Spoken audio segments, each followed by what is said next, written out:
Hello and welcome to Jazz Across the Pond, a brand new and exciting bringing together of two great nations. It's jazz talking like you've never heard it before. Yep, jazz interviews reimagined. We warmly welcome the jazz members from all the different groups from all around the world and listeners alike. And here he is, the man himself. Hi and welcome along. It's Mr. G, Kevin Goolsby. Hi there. Hey, Roger, how you doing? Have you Hey. gotten over last week's interview? This is going to be, I'll tell you what, you're my Mr. Minucci to my Mr. Silk, I meant to say. Well, that's very appropriate, but I'm still trying to get over Jimmy Haslip last week. Oh, you were excited, weren't you? It was a great show, and I know today is going to be outstanding as well. Absolutely. I couldn't agree more with you. So you calmed down, you've recovered from last week, Jimmy Haslip show, yeah? I have, but let's get this going. Okay. I must point out to everybody, of course, if anybody's sitting there going, we missed last week, they're all available, all previous interviews on YouTube. Go back, don't miss it. It was a great interview. So without further ado, I'll tell you what, let's bring on tonight's guest. Hi, this is American jazz guitarist Chieli Minucci from Special Effects from New York City, and you are watching me on Jazz Across the Pond with the Jazz Cat and Mr. G. And it's Ollie Silk from the UK, and you're joining myself and Chieli on Jazz Across the Pond with the Jazz Cat and Mr. G. It's a very good evening and welcome or good afternoon, depending on which time zone we're all tuning in, and welcome along to this week's Jazz Across the Pond. Now, let's think about it. Technology is an incredible thing. We've got machines that are landing on Mars. Can I just point out that the actual parachute of that machine was made in a little town 30 miles away from here. Anyway, I thought I'd just drop that in. We've got electronic cars that can park themselves, and technology has gone mad. But we're going to surpass all that, because tonight we're going to link Richmond, Virginia, to New York City, to London, to North Devon, as we welcome on our two great guests, and we're in for a fabulous interview tonight. A warm, warm welcome to Chieli Minucci and to Ollie Silk. A very good evening, good afternoon, and hi to you guys. How's it going, Roger?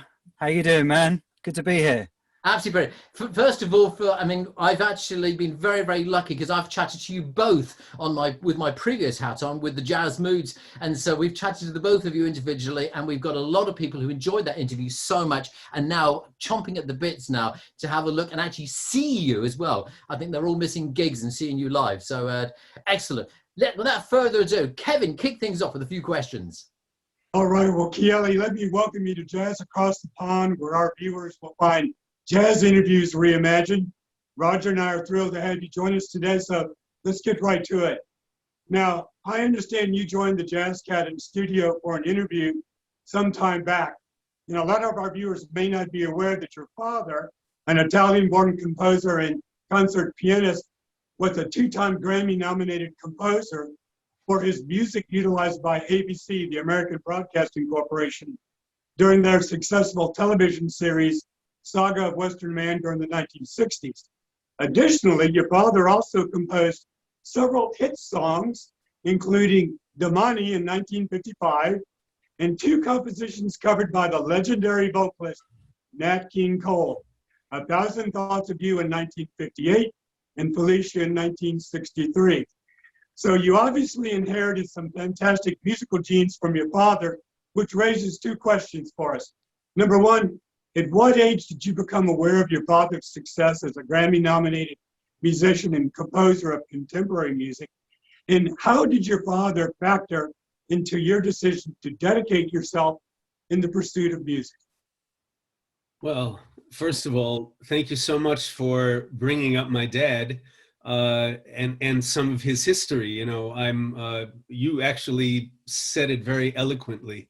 I was aware that I thought my father was Leonardo da Vinci when I was growing up. See, I had another good Italian. Yeah, I've always had issues, and he was always at the piano. I can remember him just like fussing over two measures of music all day long for a week. At least that's what it seemed to me as a child. You know, I wasn't aware that he was Grammy nominated or any of that kind of stuff till later on, when I was maybe a teenager or so, but it didn't really have much meaning to me at the time. Right. Because during those years, I was all about me. You know, I was kind of selfish the way teenagers can be. However, you know, his influence, it was huge in my life, because my dad was the guy who drove me to gigs when I was a teenager, before I had a car. My dad was the guy, I'll just tell one quick story. Special Effects had been on tour for about 4 years. So I was around 29 at the time, and we had a show in Los Angeles. My mother and father lived in Los Angeles at that time, although I lived in New York, and they always came to the shows. My dad would hang out backstage. And I remember my father sitting in the first row. We were playing at this place, it was in Redondo Beach. I forgot the name of it. And he sat there with his arms like this. We'd finish one song and I'd see him going like this, you know. Then we'd finish another song and I'd see, you know, he didn't really like that one. And I'm up there playing, and we're probably one of the best sounding versions of the band we'd had at that time. The next morning at breakfast, I come down, I'm staying with them. He pulls out a yellow pad, you know, with lined paper, and he goes, "All right, Kiel, I wanted this first song you played. It was fantastic. The second song in the key of D. Third song, same key. Fourth song, same key." And he's like, "Oh my God." So here we go. The A&R man, father, producer, talking to the son. But I'll tell you something, I'm very aware now of what key every song is in when I put a set list together. It's always D, right? There are 101 stories, you know, but he continued to write it up through his 80s. You know, we just celebrated his 14th anniversary for passing away. Right. So, you know, thank you for bringing him up. That's very nice, Kevin. Well, you know, and one of the things too is I'm certain in 1999 when you won your first Emmy, and we'll talk about that more in a minute, he must have been so proud of you. That just must have really been something for him to witness. Well, he liked the fact that I had a tuxedo on. More importantly, right? Well, listen, during your interview with Roger, you also discussed being a founding member in 1982 of the world-renowned jazz fusion group Special Effects, along with George Genda, Hungarian drummer. Together, you and George created a unique sound by crafting an amalgam of rock and smooth jazz with touches of Latin and African rhythms. You composed, recorded, and performed together for 13 years before pursuing separate interests in 1995. Now, George continued to record under the name of Special Effects, while you pursued a very successful solo career, which allowed you to compose, arrange, and produce your own music. Now, during this time, you recorded with or performed with Celine Dion, Lionel Richie, Jennifer Lopez, Jewel, Michael Bolton, Keith Whalen, Jeff Lorber. I mean, the list just goes on and on and on. Would you take a moment and share with our viewers a little bit about your career as an independent composer and producer? Sure. Yeah, during the time, George and I took a break for after 13 years, that's true. Although he actually I hired him to play percussion on my records because, right, you know, he's the man. And then, you know, as a lot of folks know, George got ill and he's been gone for 20 years. So I took on the group name again and have continued to, you know, it's evolved over the years. At that time, in the early 90s, I guess it was, I got a phone call when I was on vacation from a buddy of mine in New York. He said, can you come back to New York next weekend, because the producer Arif Mardin is producing Chaka Khan's record, and we'd like to have you come up and play on a track. So I made a deal with my wife at the time, and I said, okay, I'm leaving the vacation to go home for a few days.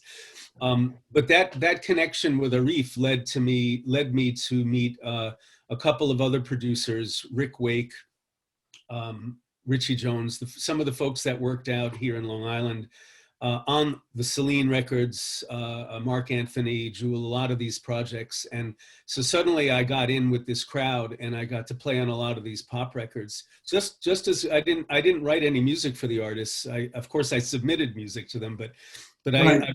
I was pretty grateful to, to be able to play on some of these great pop records. And that lasted for many years, that relationship. It even led to a couple of live performances with Celine Dion and with Jewel also. I had a thing for Jewel when I met her. She was definitely really very cool lady and beautiful. Anyway, who didn't have a thing for her, right? Was that? I said, who didn't have a thing for her?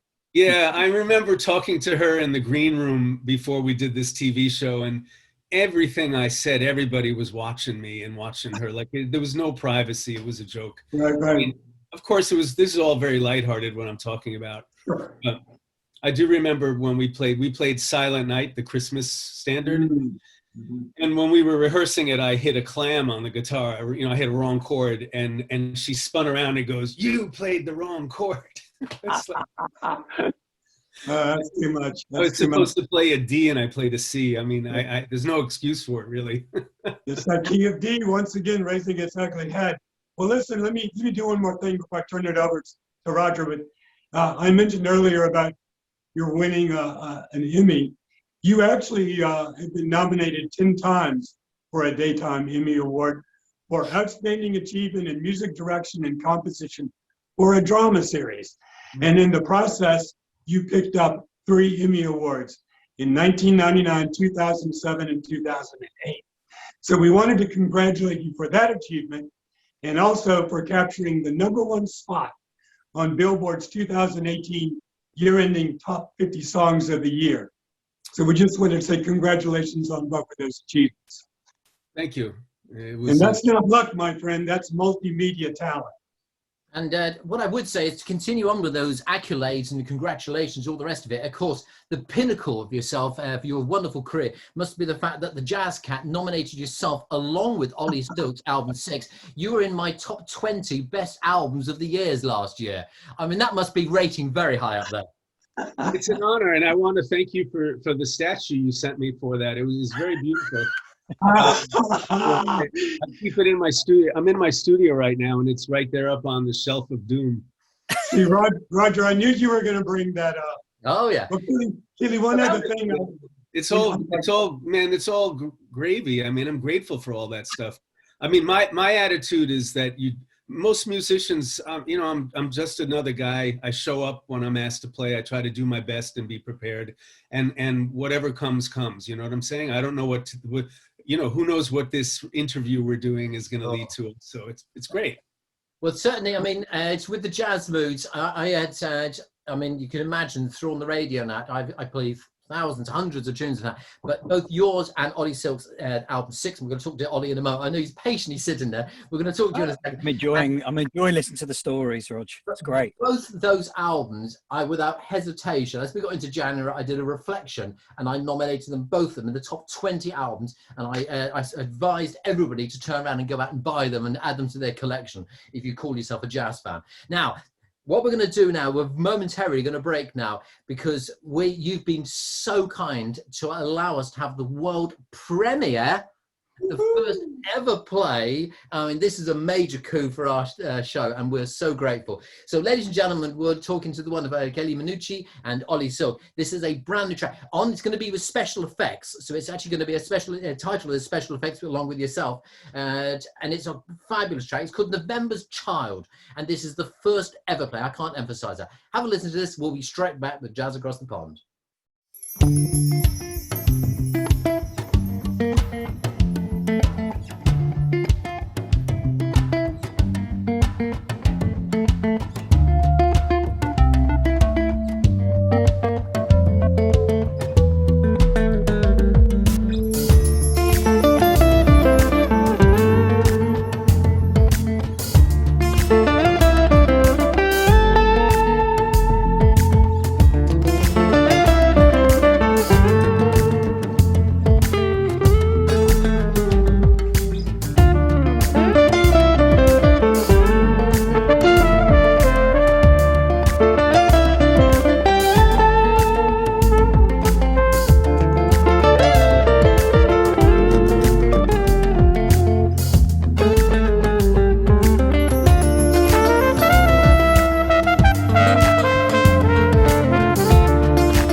Well, I love that down-tempo style, and the two of you plus Lynn's soul trumpeter, Roundtree, that's a solid track.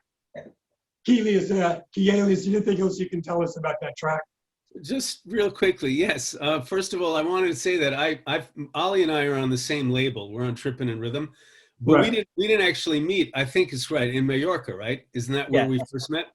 And Mhm. and Ollie played in the same band with me. We did I did a show there, and when our record label was putting together an all-star record, they wanted a special effects track, so I asked Ollie to play piano on it, and Lynn Roundtree, of course, and that's how the song came about. I mean, it's just blew me away what he did, and I can't wait to get back to Mallorca or anywhere actually. At this point. Thanks. It is a stunning track, and thank you once again. Thank you so much for allowing us to have the world premiere. So we have Ollie so patiently sitting there with his cup of coffee or cup of tea, and from London. And Ollie, once again, I loved your playing on that track. Absolutely fabulous, tremendous. Oh, it was a pleasure. It was a pleasure to do it. It was a lovely track, and it was, it was slightly different to what I, myself would come up with. So I had to find different approaches to it, which is I just love working like that. It sort of keeps me on my toes. So did you record yours separately in the UK, or was this before lockdown? How was it? How did you record it? Oh, time has stopped for me. I don't remember. I think it was before lockdown started. When? Let me think. Yes, it must have been. It must have been maybe the end of 2019. Was it, Chieli? Sometime then. I think so. Yeah. But yeah, we'd figured it out, and I just did it right here in the studio. So all good. That's Technology. That's how we roll nowadays. Oh, isn't it ever? Yeah. So with the string of choice albums, and you're such a prolific maker of art, you're one of the United Kingdom's favourite smooth jazz keyboard players. And born Is that right? 7th of March, so just recently it was your birthday. Many happy returns of the day on that one there. Thank you. And it's Nicole Henry's birthday this week as well, and she's a former guest on the show and that, so it's happy birthday to herself. Am I right in saying keyboard started at the age of 5, you started taking lessons at the age of 11? For anybody who didn't listen to your Jazz Moods interview, and if you didn't, why can you bring us a doctor's note to say why you didn't listen to that show? Now, what age did you pick up the interest, and you really realized that the piano, you could make a career out of it, and you could actually make a, so what sort of age were you then? Probably about 18 or 19, I would say. I mean, even then it was a naive kind of dream that seemed a long way off that it was ever going to be my profession. But it was only when, after messing around in the studio for a couple of years and not, it's a beautiful time when you're that age, because you don't really consider that what you're doing is for an end. It's just for your own gratification. So that's all it really was in the beginning. And then to go from that to very quickly getting a record deal in the UK and Europe. And it was only then that we thought, okay, well, maybe there's some legs in this. And then the radio picked it up, and it was getting played. The title track from that first record was getting played on BBC London every morning. Robert Elms, you know Robert Elms, Roger, I'm sure, Robert Elms' show. And it was at that point where, we were like, well, actually, I think, maybe there's something in this. And it went from there. So I guess over that period of being maybe 18 to 22, I shifted from it being a part-time thing, and I was working and working regular jobs, to actually at one point in time, which I think was 20 years ago, on the 25th of April, was the day that I finally quit my job and said, see ya. Okay, because of course, your first 2 albums was with Sugar and Silk, and that was Danny Sugar on bass and yourself on keyboards. 2 brilliant albums, and we play a lot of it on Jazz Moods. Before then, you started up coming out with your, you've got 5 now, your 6 albums, and they're brilliant albums. The only thing I know, I'm going to do a little bit of a bone of contention here. Am I right in saying that, of course, Kevin actually, now you see Kevin's waving the album, so am I. The only difference being here that Kevin's copy you signed. Because he went to see, you want to have a look closely at that, and you'll see that he's actually signed it. All right. Oh. Okay. Whereas my copy is not signed. But never mind. I'm not going to hold grudges. But what I would say is, if you look very closely to that one, to Kevin's copy, he stood patiently in line and said, "Hi, Ollie, big fan of yours. Could you sign it?" And Kevin was with a very attractive young lady called Teresa. And you've Oh my signed the gosh. CD. You've signed the CD to Kevin and Teresa. All the best, Ollie. Now, what you don't realize, and Kevin doesn't know I'm going to say this, is that Teresa, her surname was Green, which is her parents had a lot of humor because, of course, it was Teresa Green, which I thought. Oh, please, really? Oh, Hey, bless Ollie, her. that was at the Hippodrome where we met. I remember with Jessie J and Ilan, right?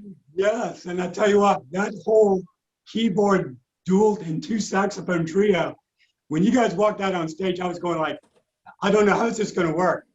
It was fabulous. Absolutely fabulous. And thank you for the signed copy. And I knew Roger was going to go.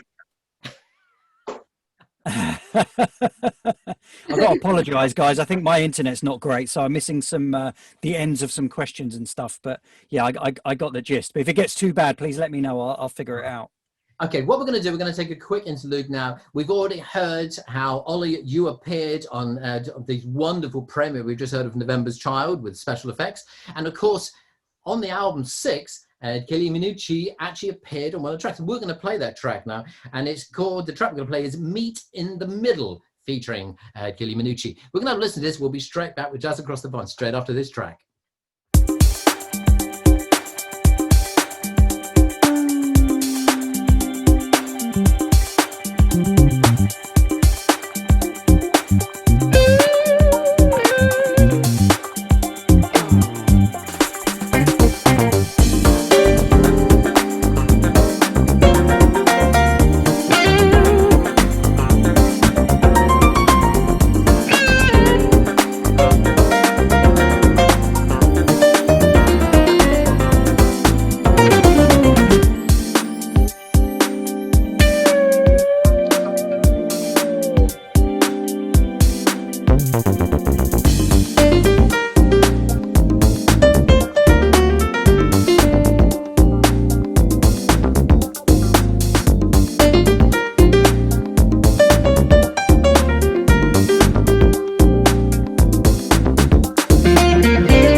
just been listening to a fabulous track off the album 6, which again was I nominated on my top 20 best albums, and album definitely add to worth collection there. And so Chieli, Minucci, Ollie Silk featuring on that album there. It's album 6, and the track there was Meet You in the Middle. Now, a couple of questions we got from listeners, preempting, knowing that you're going to come on. We've got heard you on Jazz Moods, Ollie, radio. Now we got the chance to see you on Jazz Across the Pond. Can't wait. From Lloyd Family in the UK. Guys, why have you never done a duet album? Well, that's one of our questions as well. Really looking forward to hearing the new track. Peter from Jersey. I don't know if that's Jersey Channel Islands or Jersey, New Jersey in America. Never mind.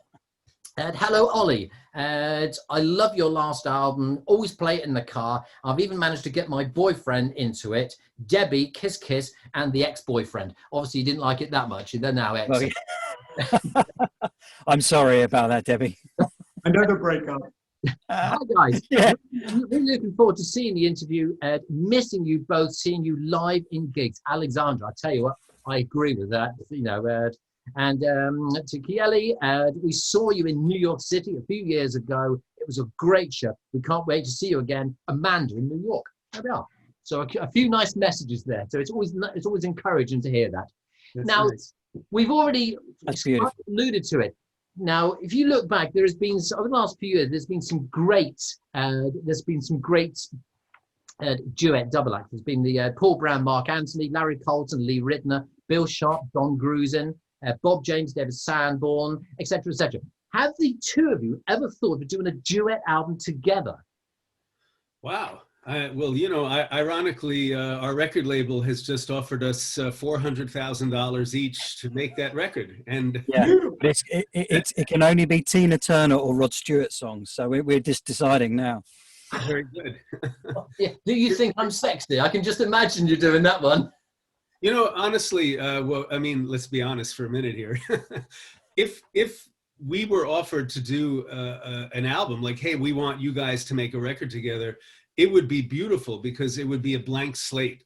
We could just talk about a creative project, man. That would be wonderful. Mm-hmm. But, that's always the key is like you write a song and then you ask somebody to play on it and you try to write the song for that person at the same time as writing the song. Right. So like when Ollie sent me his song to work on, I at first he didn't say much. He just said, this is the tune. I want you to play this and this and this, but otherwise do what you want. And that's what's beautiful about music is that we can edit it or not. And so making a record together would be very cool. That's an idea.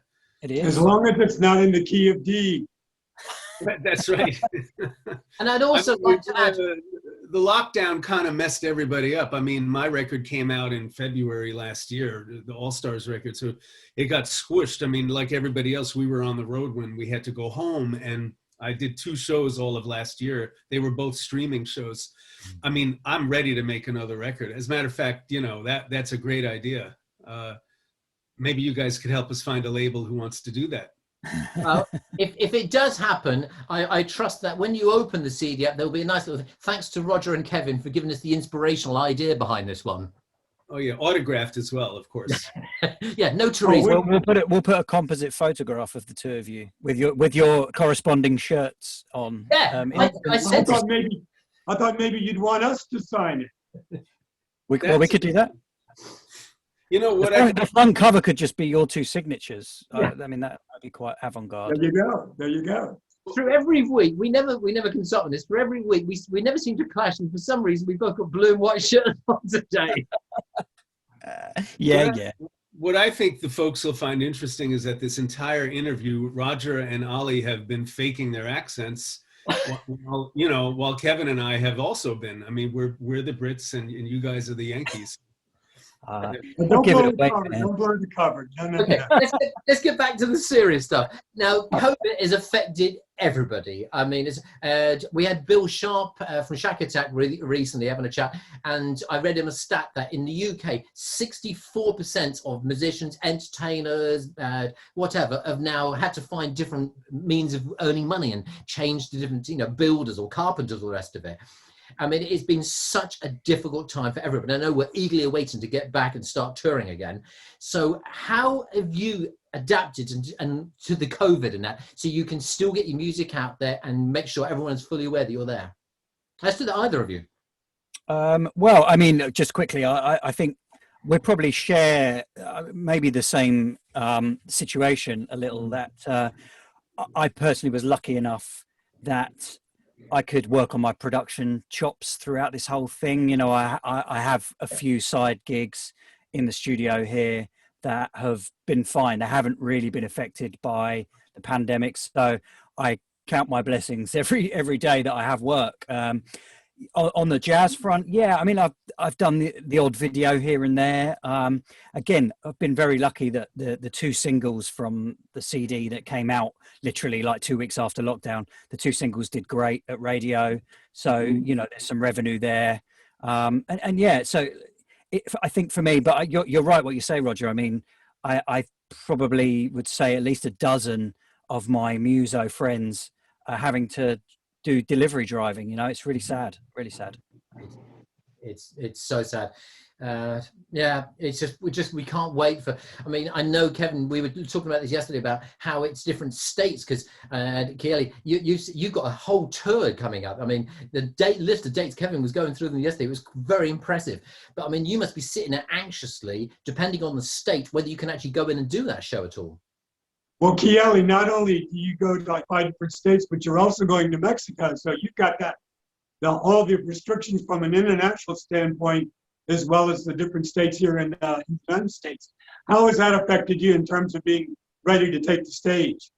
Well, the most important thing is being safe, right? So all the musicians and the special effects all-stars who are doing these dates, they're all good to go. So that, number one, that's good. I just looked this morning at the flights to Cabo.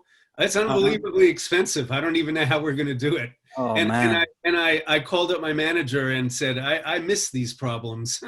So like we're back to the nightmare of the expenses of traveling. Listen, this past year, most of the musicians I know, we all went into writing mode. We went into, like Ali was saying, we went into recording mode. You know, a lot of recordings. A lot of people asked me to play guitar on records this year, and I got to produce a couple of new artists also, which was really great. But you know, I would say life was business as usual, except without touring, which is a big part of my year. So yeah, I don't know how it's going to be. It's kind of weird to think that, you know, that we have like 4 dates in a row and whatever in October, and is it really going to happen? Because by the time we get back to the fall, you know, from what I hear, the inoculations, they give you 3 to 4 months of immunity, and maybe we need to get shots again, or maybe the virus starts to rear its ugly head again in the fall. I mean, it hasn't gone anywhere at the moment. You know, we're just fighting it hard now. That's all. Yeah. Well, I know with all the listeners, the viewers, everybody, we are so keen to get back and see you guys back on stage and performing and doing what I know you're passionate and you love to do. And that, Ed, we can't thank you enough for taking time out of your day to chat to ourselves and that. It has been an absolute pleasure to have the two of you. I've chatted to the both of you individually on radio with Jazz Moves, but to have the two of you sat there and that, showing what. We may go for all this, but the age of technology, who would have thought we, 4 of us, could be having a chat like this and that? It's absolutely wonderful. It's great. And you guys are, like, I told you this before, Roger, but I never spoke to Kevin but until today. But you're like what I consider like an old-fashioned personality DJ kind of, you know, it's great. It's great to have met you and to be here with all of you guys. Ali, man, great to see you.